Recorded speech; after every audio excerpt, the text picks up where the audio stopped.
Well, I wouldn't be surprised to see the S&P 500 continue in this consolidation phase just above the old historical highs there, and that's just all around that 1570 area. That's what's been happening ever since we broke to the upside here for this very impulsive move that we got there. We've gone down for one retest, we've headed back up higher, and we do look to be potentially looking for another form of retest of this all-time high area, and that's kind of to be expected.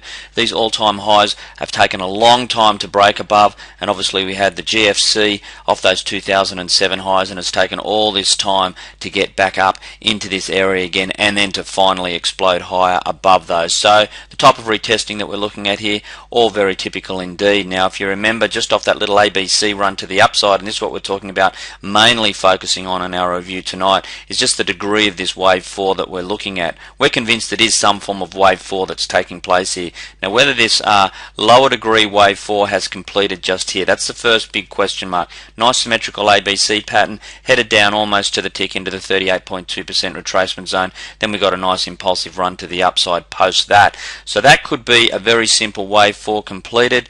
This could be the wave 5 to the upside, potentially now completed, and if that is the case, that is locked in the higher degree wave 3. Now if we've got that in place here, what we're going to see now is a similar type consolidation phase for the higher degree wave 4. The other option is that we do not have this wave 4 completed yet, and it's going to complex a little bit more.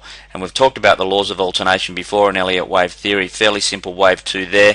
Generally when you get a simple wave 2 you get a more complex wave 4. So we have to remain open to that type of scenario as well. If that's the case, got a wave B here.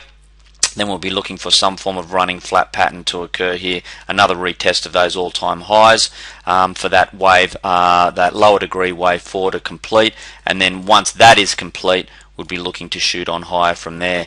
Now that's probably the quicker of the scenario of those two consolidation phases. Obviously, as I said, if this is a wave 3 locked in here of a higher degree, we're going to get a longer, a little bit of a longer term consolidation phase above those all-time highs taking place, so a little bit more time needed, potentially over the next couple of months.